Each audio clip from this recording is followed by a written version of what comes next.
Well, can we get a round of applause for Dr. McClancy for running this amazing conference? So I'm Dr. Scott Jordan. I've come here to talk to you about a course that I've been teaching now for 4 semesters, and we call it Otherland. In this course, we use the 5 graphic novels you see here in the attempt to teach students the notion of multi-scale othering. I will explain what that means as I go through the talk. These are the people who helped me work on the class, 2 undergraduates, Tina Prizginatas on the left and Megan Herling on the top right. And then I had graduate TAs, Michael Dow, Maisha Orthy, and Quan Lim.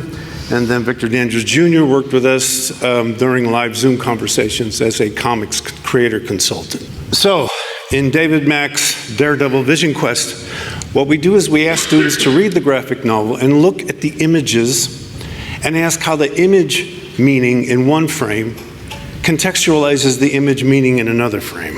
So for example, here's a picture of Kingpin. Look at that, it has a certain meaning. Now look at it, it has a different meaning. Now it has time in it the way the previous image didn't. Now if we look at a larger scale, not just within that page, but across pages, we see this page where we're getting a transition in meaning from Kingpin to Maya Lopez, to the point where on the next page it's all Maya Lopez. The thing we're trying to teach students here is that different scales of context are changing meaning and giving meaning as you engage in a graphic novel. So we ask students to write about these things, find them, and then write about it. And this is what this student wrote. For instance, Mr. Fisk, this alarming, irate, immense man, is captivated by dark blue and black shades indicating fear or anxiety. While as for Maya, her colors of red, purple, and orange exemplify curiosity, courage, desire. It's almost as if there is some sort of multi-stable solution for composure for the reader. The student is doing a good job of describing how the different contexts are giving rise to different meanings. Then we also ask them to look for what we'll call othering across characters. What this means is how the meaning of one character is contextualized and constrained by the meanings of other characters. I'm not going to go through the details of the story. What I'll tell you right now is that Batman and Wonder Woman are in an argument about who has jurisdiction over a young woman who's killed 4 men because they brutally raped and murdered her sister. So they're fighting over what to do, and of course Batman says to Wonder Woman, or Wonder Woman says first, there must be another solution, and Batman says, what other one is needed? This is a matter for the law, Diana, not you. So that's Batman's take, is the law transcends human daily life. And then this is Daniela, the young woman who actually did the murdering, who has given herself to Wonder Woman in an arrangement that makes her subordinate to Wonder Woman, but also makes Wonder Woman responsible for her. This is a different take on the law and remediation. And this young woman is basically saying to Diana, I came to you because what these men did is something that has to be avenged according to the law that you represent. She says, they had to answer. That was the law. Now these 2 frames, these 2 pages take place across 10, 20 pages. So in other words, one of these takes place 10 pages after the other. Nonetheless, the student in their reading was very capable of making this connection. We see 2 characters othering each other because they have different perspectives about what justice is. Their borders around justice, who Danielle is, are different because of the different contexts that they have. And this idea of context is going to become very important as I talk through the rest of the paper. Diana understands this ancient ritual of Hikatia, and she has knowledge of the reasoning behind Danielle's actions. She others Danielle as a supplicant and as a woman fighting for justice for her sister, and Diana can understand these ideas very well. On the other hand, Batman does not have a duty to the Hikatia, nor would understand the feelings of being a woman or having a sister to fight for. He also doesn't have the context behind Daniela's actions, which leads him to other her as just another criminal. So the idea is we're teaching students to look at meaning as something that's contextualized at multiple scales, meaning the meanings are relational, not independent of each other, but relational. So this is just in comics. What about the othering that goes on in our daily lives? And this is basically the point of the course and the philosophy that we're trying to teach. For example, how do you feel right now? I know that's a crazy question to ask, but just sit there for a second and pay attention to what you're experiencing. Do you feel as if there's something called you on the inside, experiencing something called everything else on the outside? Most people are going to say yes. I'm not going to bug you about it, but most people are going to say yes. The point here is this you, not you distinction, which you can make, is the foundational psychological othering that lets you be someone. What the hell am I saying there? People that are diagnosed with schizophrenia are better able to tickle themselves than people that are not diagnosed with schizophrenia. And the reason is because they don't other themselves. There's things going on in their brain that prevent them from keeping track of what's causing the change on their arm. Whereas you go to do this, you change your brain by planning to do this. So you're actually othering yourself in your own brain so you can distinguish what's you and what that's not you. This goes quite a ways in explaining why people diagnosed with schizophrenia have delusions. They're generating thoughts that they can't experience as their own, or they're seeing things that they can't designate as their own imagination. And we call those hallucinations. All of you have at least two voices in your head right now. You have mine in there, which you're very kindly letting me put in there. And you also have your own. Now, some of you may be thinking, oh, that's pretty cool. Most of you are probably thinking, get the hell out of my mind. So let's talk about multi-scale othering. Comic book meanings involve borders or otherings. Your experiences of you involve borders and othering. So what's so special about othering? This is where we introduce what I call wild systems theory, which is the philosophy that we want to teach in the course by using these graphic novels. Wild systems theory wants us to conceptualize what human beings are, not as physical bodies with mental minds or physical bodies with spiritual souls, which is the traditional Western way of thinking about what we are, but rather thinking of ourselves as energy transformation systems that persist in an energy transformation hierarchy that begins with the sun, goes to the plants, goes to herbivores, carnivores, us, and ultimately credit card companies, right? Now the thing is, at every level of scale in this energy transformation hierarchy, the system doing the work has to create a boundary between itself and context, or it can't be a system. So in other words, the chemical transformations going on in a single cell organism give rise to the cell boundary. If there's no cell boundary, there's no cell. All right, so there can't be a system without a boundary, and for us, that boundary has to come from our work. So this man here walks up into a tree or climbs up into a tree. Every level of biology or every level of scale is doing its own work. Every neuron has got to work. You're much better thinking of your brain as a plant than as a computer, and we can talk about that later. Neurons got to do their work. Neural networks got to do their work. The brain's got to do its work. Any of the stuff that's going to be stable requires energy transformation, including the climbing and the eating. The cool thing is, once this guy captures the apple and eats it, he actually replenishes the energy systems that gave rise to the ability to capture the apple in the first place. So multi-scale othering is ubiquitous because chemical, biological, psychological, social, cultural, cosmic systems are all wild, border-generating othering systems. We continuously live in multiple nested scales of othering, and we don't know it. Now, the group Metallica asks, so what? And this gets to the idea of wild systems, othering, meaning, and embodied context. Because now, with this notion of thinking of ourselves as energy transformers, we can embed ourselves in our reality clearly and easily. Scott, what are you talking about? Wild systems are embodiments of the context in which they emerged. For example, my arm, my muscles, my bones, my brain. These are all embodiments of what needs to be done to propel a mass through a gravity field. In short, I am, you are, living systems are embodiments of context. The advantage here is we don't need the word physical, mental, objective, subjective. Thus, we are naturally and necessarily meaningful because we are about the context we embody. There is no objective, subjective divide for organisms or us to overcome. What we do is modulate the context we're in while context modulates us. And at no point is there no meaning. In fact, we are meaning. And this is a scientifically informed, holist perspective that we tend not to get out of Western science. So welcome to Otherland, right?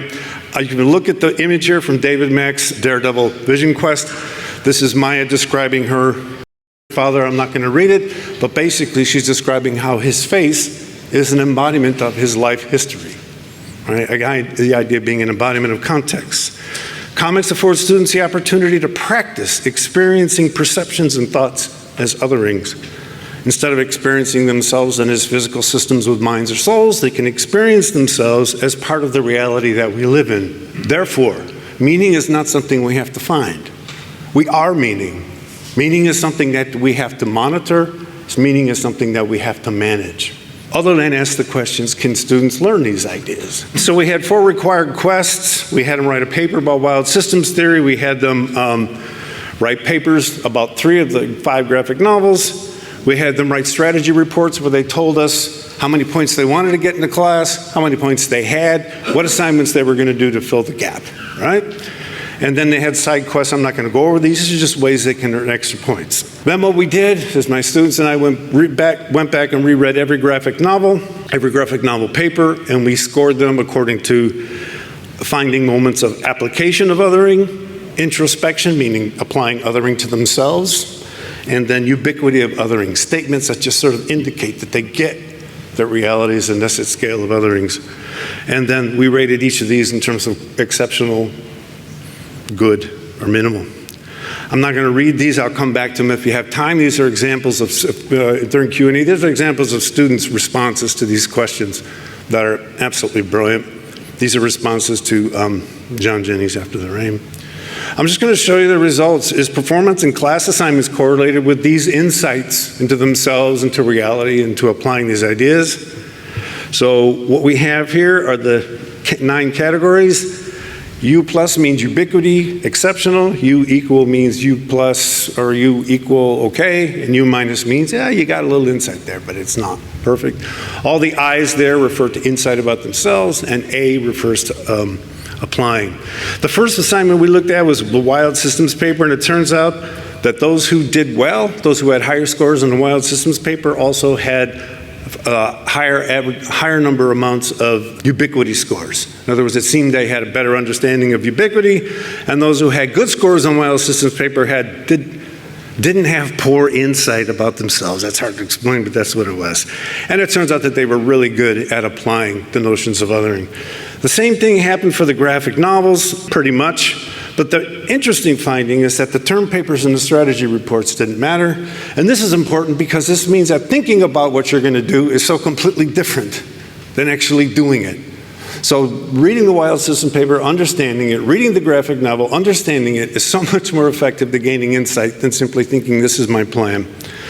So Otherland utilizes culturally informed graphic novels that provide students the opportunity to search for and identify otherings happening at the perceptual level, the cognitive level, the social level, the cultural level, between cultural narratives, the historical level, the personal level, in terms of othering of themselves.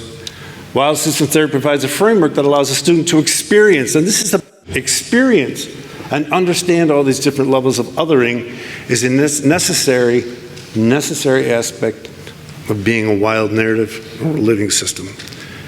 One is all is one. Wild systems theory is very cool. Thank you very much.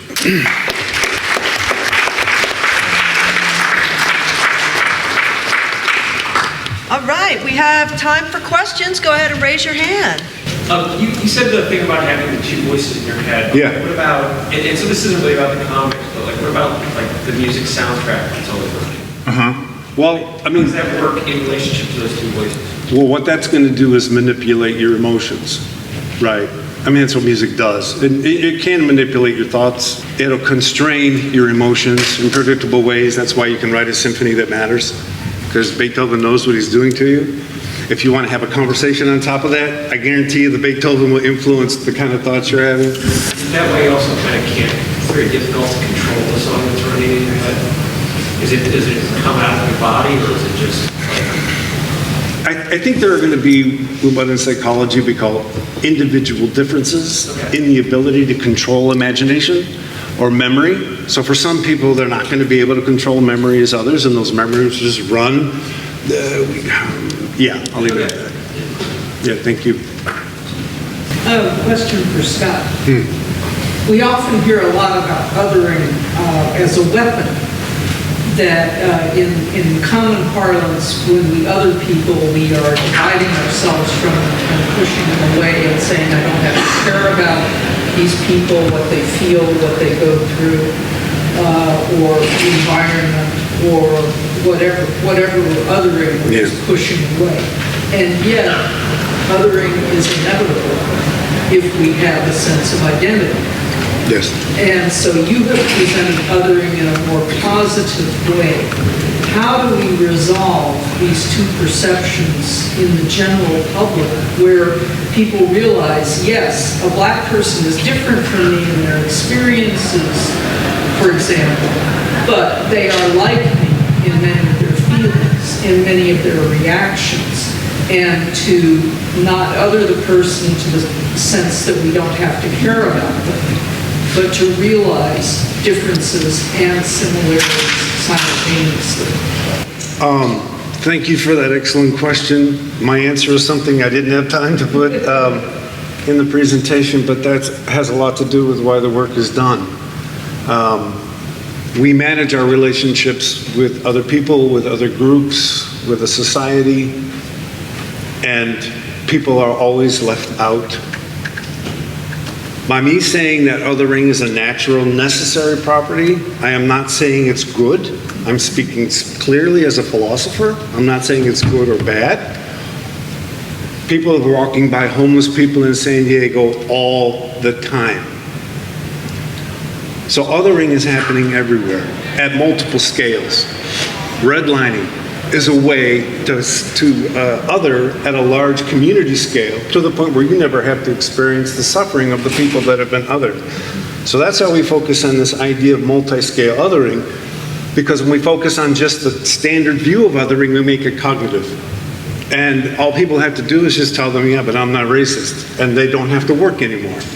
But when I talk to my students about these things, the question I have for them is, what stays the same in the world because of the way you live your life? Then they can't say I'm not racist, or they can't say a cognitive answer. They have to look at every level of their being and understanding that even though they may have moved into an upper middle scale neighborhood to quote unquote send their kids to good schools, they have necessarily by default othered a whole bunch of group of people that can't live there. I'm not here to say that's right, that's wrong. What I'm here to say is when we can address the issue at those multiple scales and talk to each other that way, then we can all collectively manage what we want.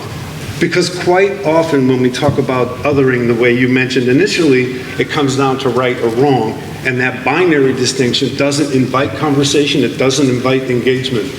So the idea of multi-scale othering clearly has political motives, clearly has philosophical motives to make us naturally, necessarily meaningful, which is something mind-body differences don't. And so yes, I often talk about who to keep in, who to keep out. And don't ever tell me you're not keeping anybody out. We can't start the conversation there. Yeah. So this is actually a follow-up to that question, because your answer to that question helped me see, I think, what you're doing a little bit. But I'm still confused about the agency here. The what? Agency. What is actually doing the other? So, I mean, there's the whole I and other, right, the French philosophy, I think. Yeah.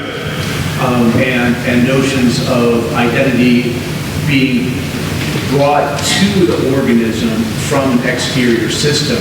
And you're making, but your paper, to me, made it feel like the organism is the thing that is policing the boundaries, right, from the cellular level up through the social level. Mm-hmm. And I'm not sure that it works in that direction. Right? I'm not sure that I ever decided what my identity was going to be at any point. So I'm gonna try to answer, and I'll do so briefly to make sure I understand. We are all othering at multiple scales simultaneously. Every neuron in your brain is othering every other neuron in your brain. They have to be different neurons, otherwise you can't have neurons, right? So that's coming out of the work that system is. The thing you call your identity is the borders you manage at multiple scales in your context. We've managed borders in our relationships on the panel here today. We're managing borders with you right now. Otherwise, there isn't a you. So Yes. to what extent am I managing, and to what extent am I managed? So the trick of society is to make people, redlining allows a lot of people to feel like they're not having any impact on the situation because they didn't choose it. But they're generating energy, i.e. cash, that moves into a system that sustains boundaries on their behalf. But they don't ever have to confront the fact that their living is keeping people out. So the agency is not something that is a singular force, right? And cognitive psychology and American psychology has just totally botched our understanding of what choice is, what agency is. We're much more like fish in a river than we are cognitive robots walking down the street making choices. The current's having a huge impact on where we are at any moment, all the time. The riverbanks are having a huge impact on where the fish is at any moment, at any time. And then that plant that's poisoning the water 10 miles away, all of those things are constraining what I can do while I'm simultaneously constraining their possibilities. Yeah. Well, unfortunately, we're out of time, so that will have to have been our last question. I want to thank our panelists, and we'll be back here in a few minutes for another panel, but I can't remember what.